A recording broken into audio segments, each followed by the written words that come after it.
Good morning, Service Alliance community. How y'all doing today? Brother Doug. Morning, Zach. What's up, man?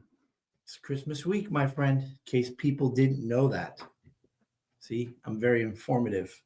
You are very informative, You know, very helpful. Christmas on a Wednesday is weird, right? It's like probably the weirdest day of a work week to have a holiday land, because you got to come to work before and after, at least here at Action. And that just gives us a little bit of a frustrated, salty flavor, right? It does. Holidays in the middle of the week suck. That's it. Good morning, Robert, Eric, Jeremy, and Adam. We had a great mastermind on Saturday. It was awesome, man. Yeah, we were talking budgeting, and I went from a 20-something slide presentation down to 6. Just because there was interaction, or you forgot all your words? No, so we're gonna kind of talk about this today. Balance, right?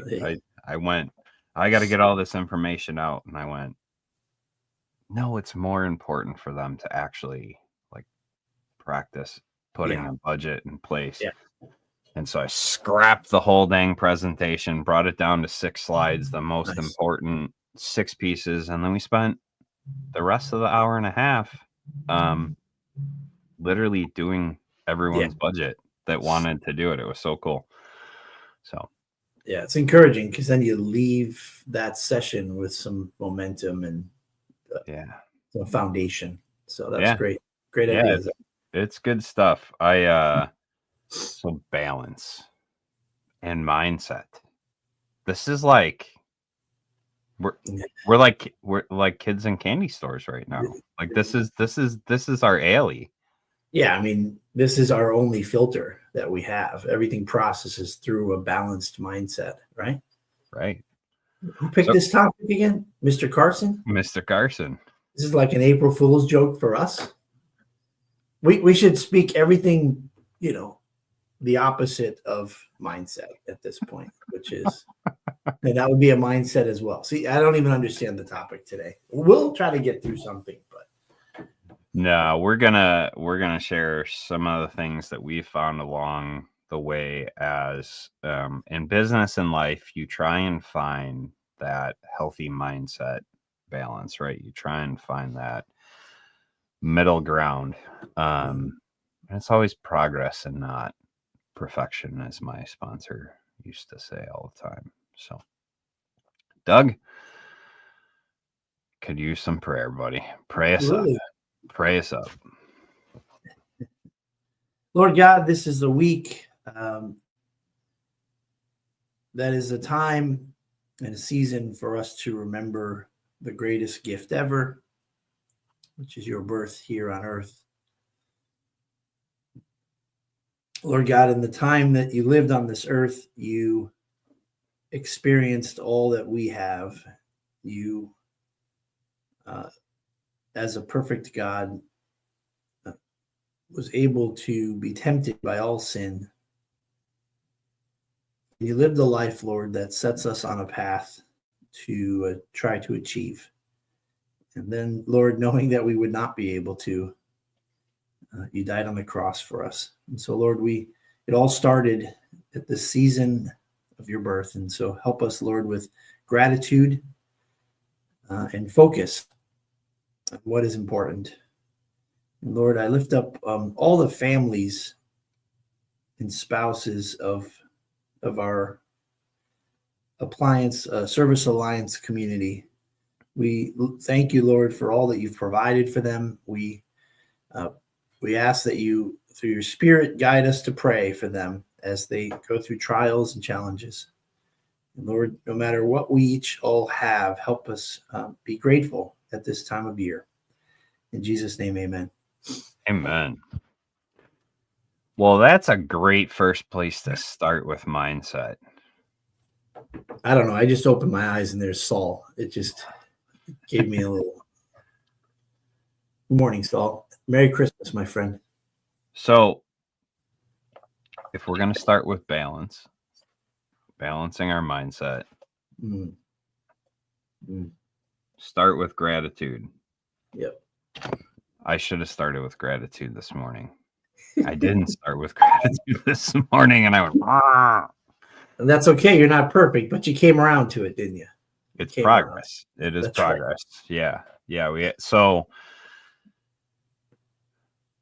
I have found that to maintain balance in life, in business, and keeping your mind in the direction that it should go, starting with gratitude, starting with a gratitude journal and writing down some things that you're grateful for points you in the right direction. It helps keep that slider more center, right? Mm. Um and I think that's the thing with balance. Like, we've talked about this before. People are like, I need a work-life balance. I need this balance. I need that. And they think it's always just going to be just this even, 50-50 split. Mm. But the reality is balance is, all right, I went too far this way. Yeah. I overcorrected too far this way. But then the next time you overcorrect just a little bit less, and all of a sudden it's a little tighter of Yeah. a balancing board, right? That's the reality of balance. How do we And I imagine, find that? and I imagine it's more like a pull. That's what I always feel like because it's usually involuntary. Somebody or something's happening, and it's pulling me off course. So, what are some broad topics or broad things that cause you to get pulled off course, Zach? You're just gonna drag it out of me this morning, aren't you? Well, just in general, not the details. You don't have to call out your employee or something, but like what is those things that get you because you have to identify. It's almost Yeah. like you have to be aware. Oh, this is clearly coming my way. This is one of my button pushers. How I need to be in complete control or as best I can to overcome this pull. So, what are some of those areas that pull you? We'll start with the number one Number one. red, bull in China shop Okay. All flag. right. Um, it's being a roadblock. Hmm. So I I shared a story in the pre-roll, and this is the thing that will send me into the stratosphere, and I'm working to balance this one better. Um, and it's because it was something I was guilty of in my own business so many times. And I'm still trying to find the balance on it. But if you make it so you are a roadblock for someone else's progress, you need to figure out how to switch that, right? Like, so I would put my employees would have to come through me for everything. They couldn't make a decision, they couldn't do whatever, right? And so I was always this roadblock for progress happening. Yeah. Um, and that's not a good balanced mindset, right? Yeah, right. And so even still, now if I see someone or see myself, even myself, if I see myself as a roadblock, I get so frustrated. I can't believe that I was just a roadblock for Yeah. someone Yeah. else. And so again, it's balance. Like, you have to, if I go nuts about it, then I have to rein myself back in and find that way to deal with that. And part of that is finding ways to not be roadblocks. How can I pass on responsibility? How can I put SOPs in place that, you know, I'm not the only way to the solution for some working alongside me, Yeah. right?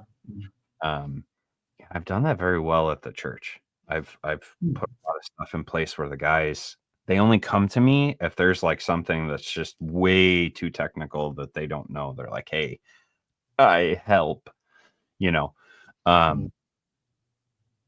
But finding those safeguards, finding those ways to kind of let other people blossom, I guess. I'm just wondering, is it possible, even though you know the best thing in a team is not to have these bottlenecks and roadblocks, but that your nature that is that if all decisions can come through you, likely chaos will be minimum through your filter. Oh, And sure. you know you can't maintain that. Yeah. And you also know that people won't be perfect, and Yep. that'll drive you nuts when they don't do it exactly like you. Yep. But it's probably at the core what you would like, though, would you say? Oh, sure. But you gotta find a better way, or you'll lose your mind, You'll lose your mind. right? Absolutely.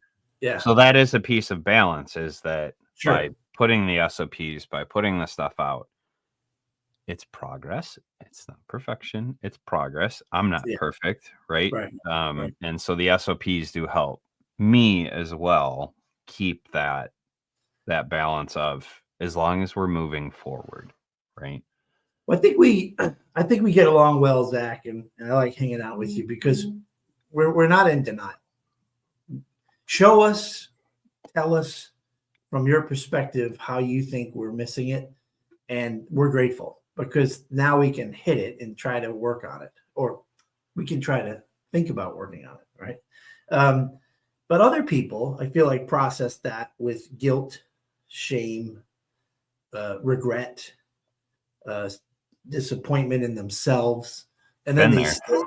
Well, okay, all right, yeah. So you stay there Yeah. before you get to the spot where you're at now, and I'm at now, where it's like, ouch, that kind of hurt, but darn, that sounds like real life here. That sounds like a reality. I'm ready to accept that and maybe or prepared to do something about it. But I feel like a lot of people can be in that pre-slot of being stuck because of just being upset, being hating the fact that you're there. So you kind of got to grab it by the bull. You I don't know about you, but you know how I work through that process was just practicing it. Like if I noticed it, if I noticed that welling up in me, Yeah. I would practice releasing it. And I'm faster now than I was. Again, still not perfect, still not able to release that right away all the time. Yeah. But by practicing, and I think that's how we get the healthy, balanced mindset. Whatever that wrong mindset is, you practice the opposite. You practice that right mindset, and the more you practice, the better you get at it. And again, the narrower that I didn't always start with gratitude. I was a grumbling, crotchety old appliance guy, right? Like, but the more I practiced gratitude, the more grateful I became and the less crotchety I became.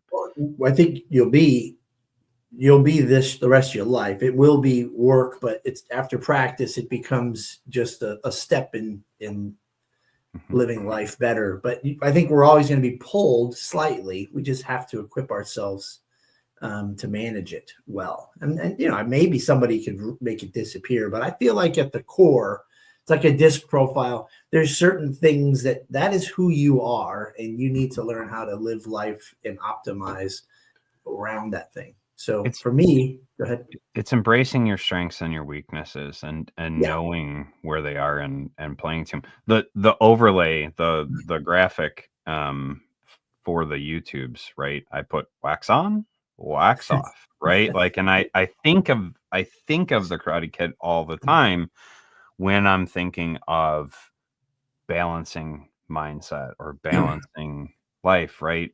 And the whole point of that was to learn how to have these smooth motions, right? Yeah. Like, and it's almost that yin and Right. yang, right? Like, it's It's on and then it's off. It's on and then and you're Sure. learning that smoother flow, and you only learn it by practicing repetitively.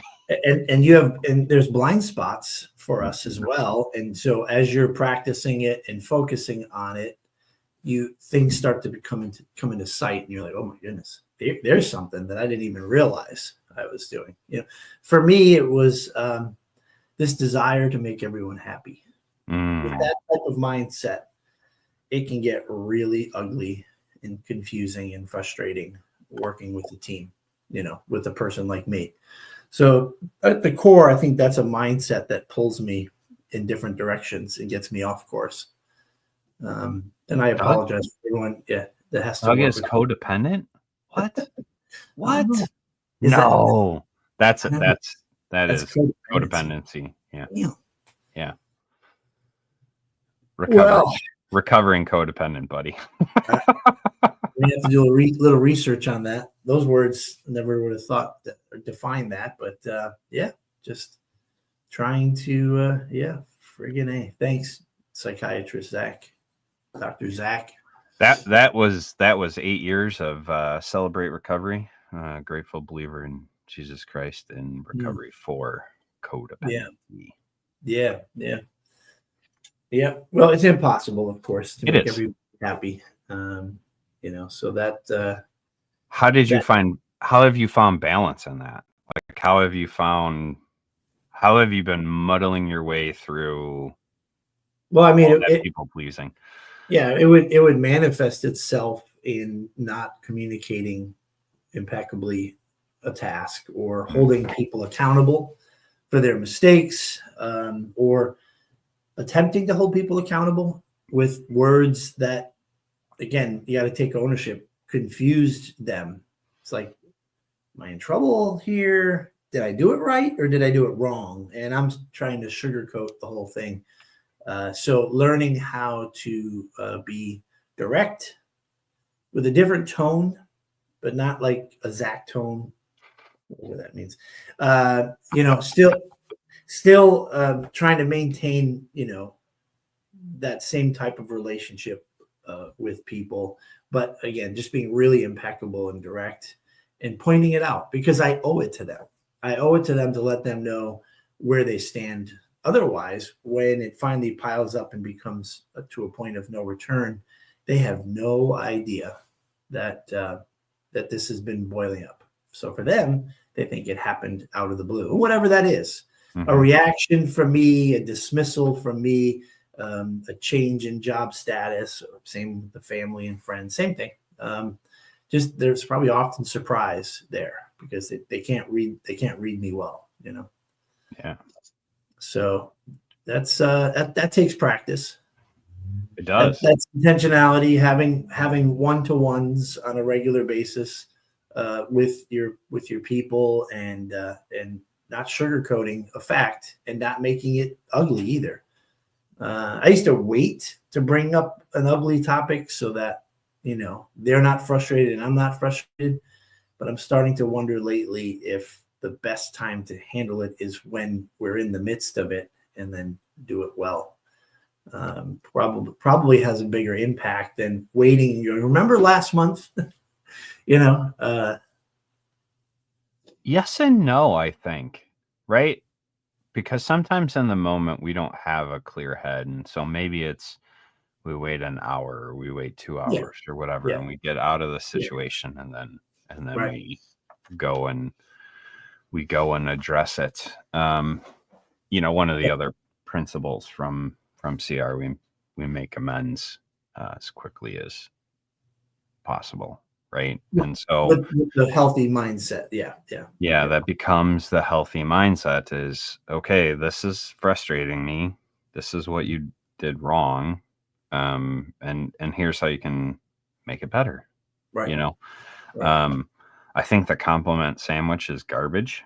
I think just be honest with people. Hey, here's where you messed up, but here's how I see us improving this together. I'm going to walk alongside you, and we can improve this. And it has to be practice. It has to be intentional. I guess gratitude and intentionality have to be the basis for a balanced mindset.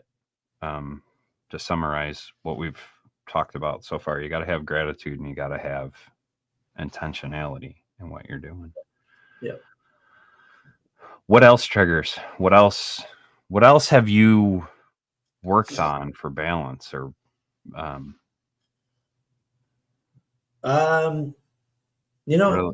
this analysis paralysis thing that was brought up in my mastermind group, right? What was another word they used? They said I'm too patient. So that could come from, again, not wanting to upset people, but it doesn't really. I don't know. I think there's something different there, Zach.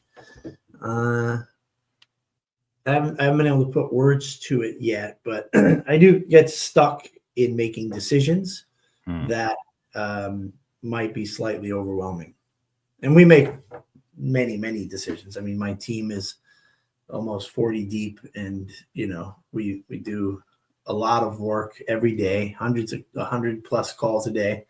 So I'm not overwhelmed by that, but certain decisions or topics, they can get me stuck, and then I just overanalyze it. Probably self-doubt, maybe it's self-doubt. I think I struggle with that at times. So, I mean, does everybody? Do you struggle?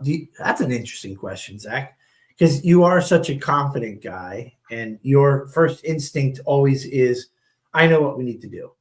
That's my sense. I could be wrong, but you seem to always have a good first laid plan ready. It may or may not be right.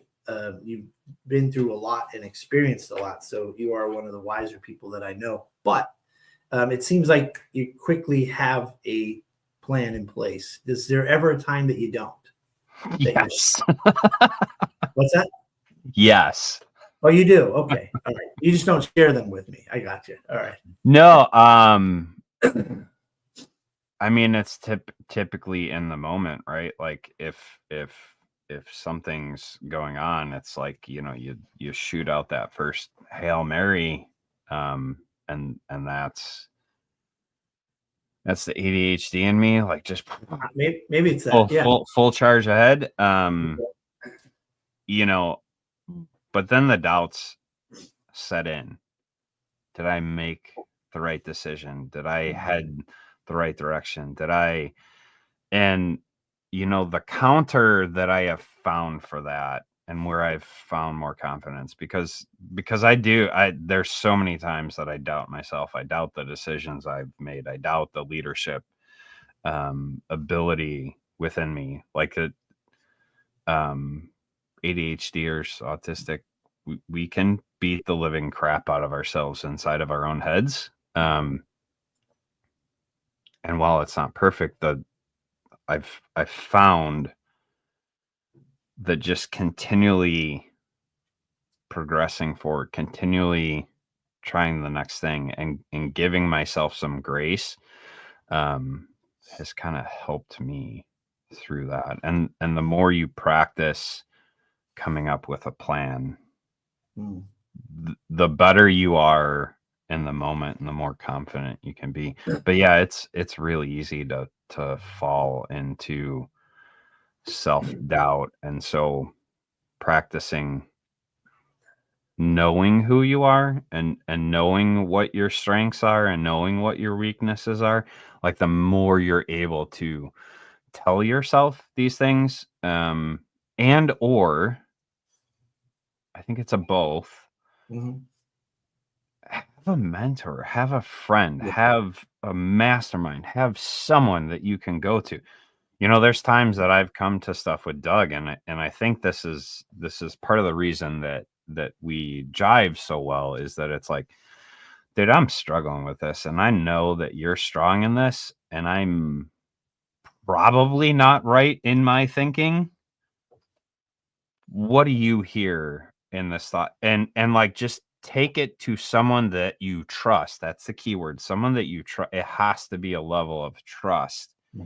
when you take this to them, because they're going to give you answers you probably don't want to hear necessarily. Like, you need to hear them, but you probably don't want to hear them. Yeah. And so you take it to someone you trust. Where's my mindset messed up? What did I do wrong? What did I do right? Like, help me through this. And I think for me, that's been that kind of counterbalance, and the confidence is I take it to someone that I trust and go, here's the situation. Just tell me the real facts of this. Like, tell me the raw truth of this. You kind of, I think, by the way, it's only been a couple years that I've been developing an inner circle of people that you can call on and ask, and know that people have different strengths, right? I was not prepared going to people that I respect greatly that have been through what I've been through.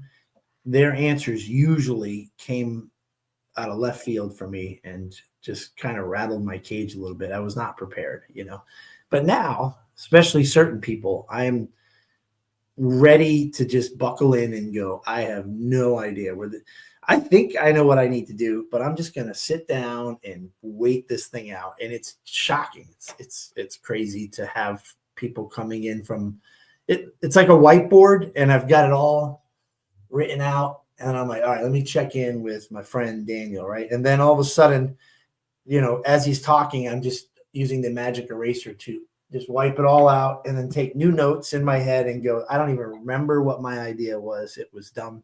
It was, so you have to be prepared to get that advice and that support, So I feel like the mindsets that keep us in the boundaries, the guardrails up in the road, are things like, and I wrote them down, be prepared to pivot all the time.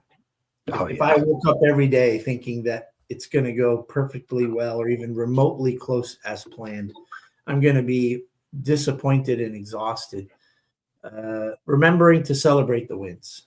I'm pretty good at that, but I find myself around a lot of people that haven't gotten that down yet. It's so much better in life. Yep. When you can celebrate the wins, the littlest ones, and it's not the total victory, but you don't need to be on the right side of winning every battle for sure. Right? That'll wear you down. That'll zap you on a lot of energy. Is that the hill you're willing to die for?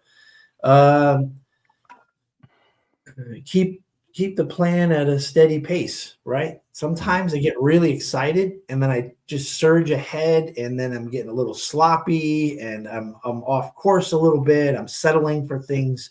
Stay on course. And remember, it's the long game, right? And the last thing that is really important is collaboration. I mean, if you're a one-man show, I guess you can still collaborate. You can collaborate with Saul. Saul can make sure that your part side is all taken care of. But collaboration is way better than doing it all by ourselves. And so those are some of the guardrail checks that have helped me with the crazy zigzagging and kind of keep me on a course of sanity. Do you have any to add to that? No, I love that list. I think the principles that are within that are just they're so universal in what we experience. What was the first one again? I read them out of order. Be prepared to pivot. Yeah, be prepared to pivot. The counter to be prepared to pivot, which is a mindset that I have had before, right? And so we're talking about the guardrails. I found my personal happy medium is somewhere in not everything is going to go to crap and everything is going to go to crap. Like that healthy mindset for me is in the middle. Those are kind of that guardrail. If I wake up every day and I'm like, everything's going to go to crap, what's going to go wrong next? But also if I wake up and go, hey, I'm going to be flexible, right? Like it's somewhere in between that for me, like being ready to, if things do go wrong, how am I going to be flexible today? If things go right, how am I going to improve today? Right. And so finding that middle ground. I love that you've grabbed on to the guardrail analogy. It was something my sponsor used to say to me all the time. Like, the road of life, like, we put these guardrails in place and we're Yeah. ping ponging down Yeah. the mountain in between them. Right. And the goal is to get more into the middle day by And not day. have as many dents on the side of our vehicles or what? Just banging, ping ponging. Yeah. We get the lumps along the That's way. right. Like, we That's just take our lumps. No, I just threw them away and grabbed the other ones out. Always have a plan. I think when you're the person at the top, your worst case scenario is going to be so much worse than your team's, and so there's a strength in that, to see someone who's in charge of a particular part of your business, and they're really stressed out and they're freaking out, and you're thinking, well, the business is still going to be open tomorrow. This is really not that big of a deal. Yeah, that's going to cost us $15,000, a scratch floor, whatever it is. I'm grateful that it wasn't something worse, but I'm there to help that person, talk them off the ledge and go, all right, what happened? What do we have to do differently? Is this employee someone that, and I could get them back on track to say, let's process this thing. So being at the very top, the burden is definitely heavier. But that's why it's good to have a team there, so they can stress out for you. You can come alongside them and say, it's going to be okay. But if you had all those decisions on your shoulders, it will be exhausting, and a $1,000 scratch countertop will piss you off. But if you can spread the pain, I don't know, makes it better, I think. And I go back to, like, if you're a one-man show, two-man show, whatever, and you don't have a big team, that's even if you have a 40-man team, a mastermind and mentors and accountability partners, like, those things help to spread that load. I shared earlier, I can go to Doug and go, my mindset's probably messed up in this. I'm probably in worst case scenario mode. Yep. Here's what I'm going through. Right. Talk to me. And Doug has his, parables and whatever else he pulls out of his hat that day. And so having someone to walk through that with you, or having multiple someones to walk through that with you, it lowers the stress level. Mm-hmm. Like, and I think that's such a part of,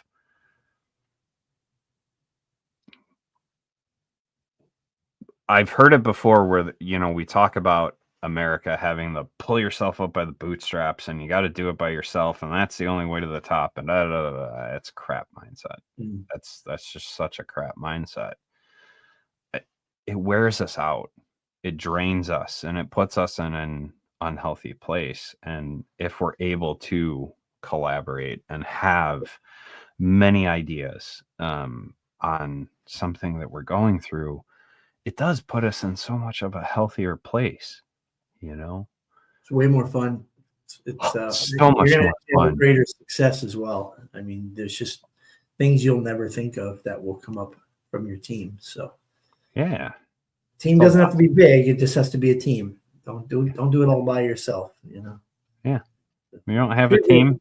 Peer group mastermind, clearly step one. If you'll keep hearing that from us, because right there you instantly have peers that can relate to you and call you out on your crap and praise you and celebrate for you, and then you can downplay that celebration. But it feels good to hear that appreciate respect from your peers.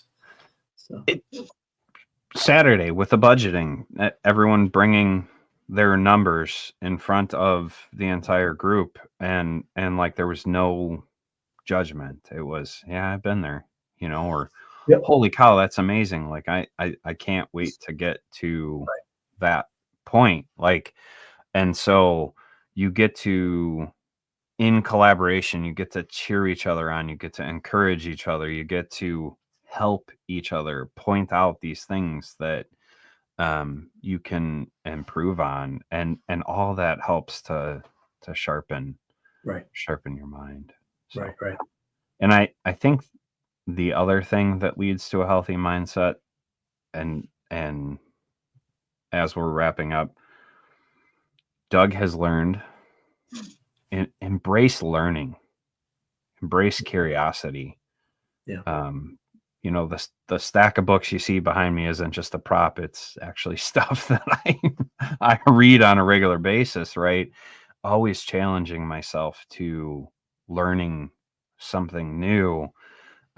It's helped me narrow those guardrails Yep. even more and find that balance even more. And it's a form of collaboration that, you know, you can learn from people that you may never ever meet, but you can really learn from them. So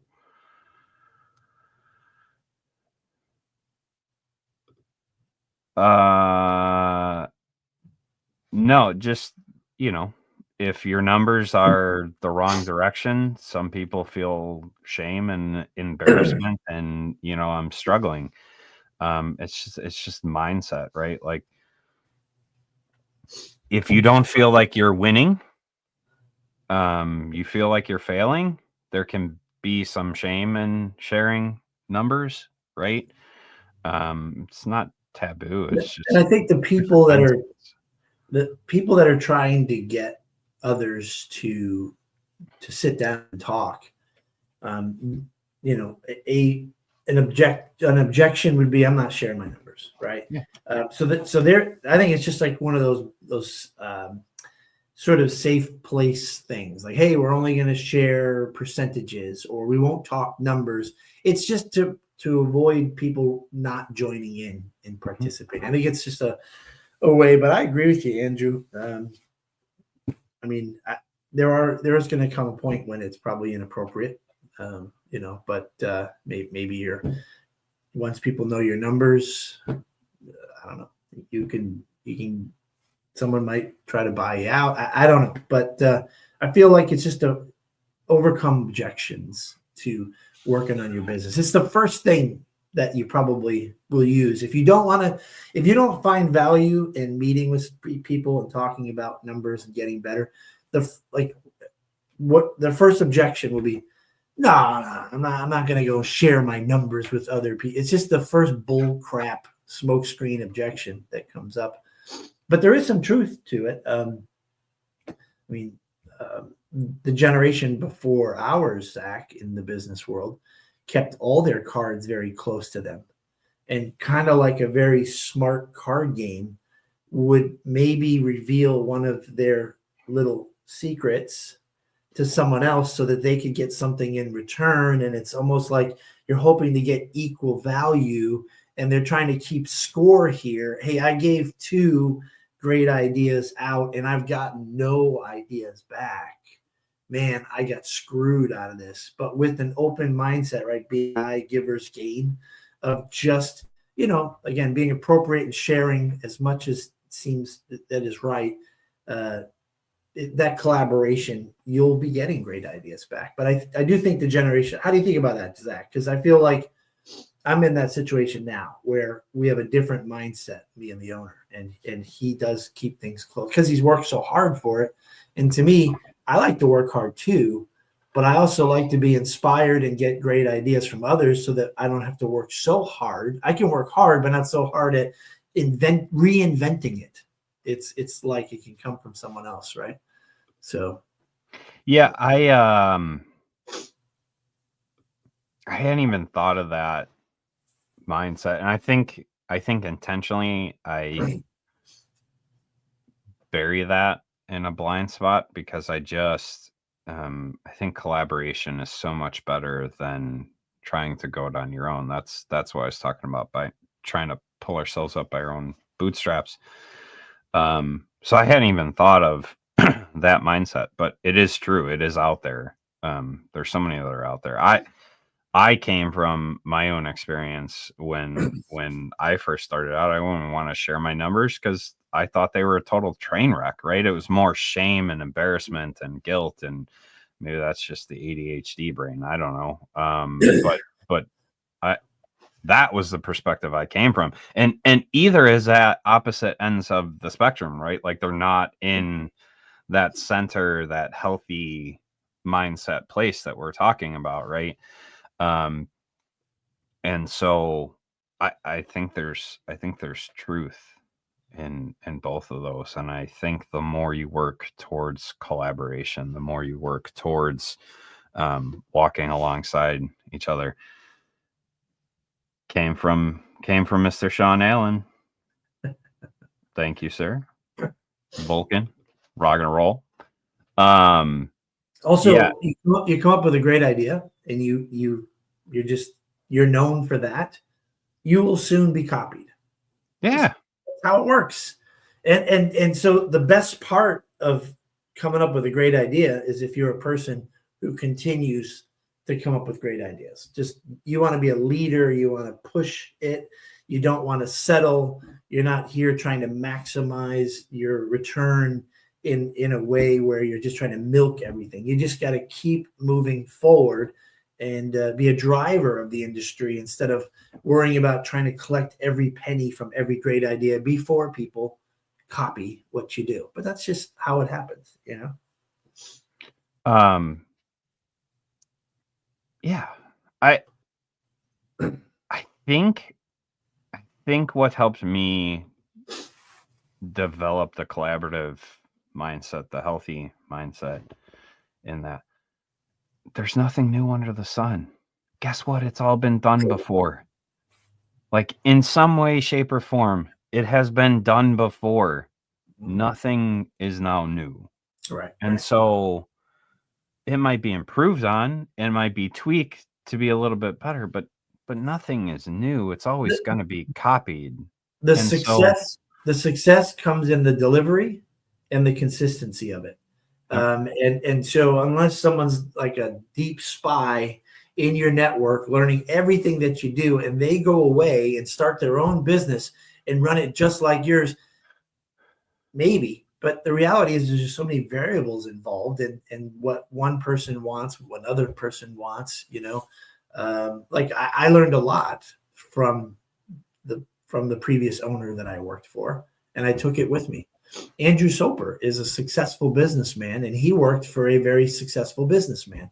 And he took his ideas and made his own ideas, and he created something new. I mean, that's just the way life should be anyway, you know. Yeah, there's truth on that. It's probably why I get along with him so well. Good old James.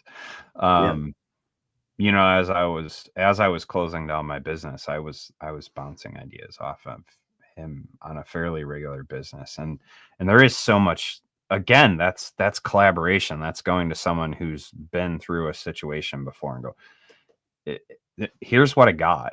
Like, what would be your advice? What would be your thought process in going through this?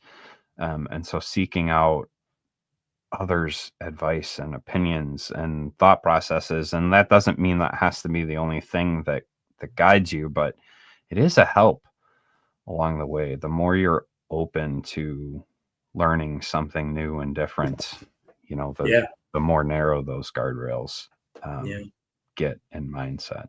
So if I see James at ASTI, I gotta give him a smack on the back, because he has always been a guy willing to collaborate, teach, share his pitfalls and fails so that we would all avoid them to the best of our abilities. You know, and so we do owe people like James DeBeer, you know, a good handshake for making us realize we didn't invent anything new here. You know, that he's been through it in 32 years ago or something like that. So right. That's fun. Well, guys, hopefully that helped you begin to find some steps, some foundation to having a more balanced mindset, more balanced business, more balanced life, right? There was a lot of information there. If you got to go back and watch it, go back and watch it again. There's tips and things that Doug and I have learned along the way. So Merry Christmas, everyone. Yeah. We will catch you next week before the new year. All right. Enjoy that family time. See you next time. Bye, guys.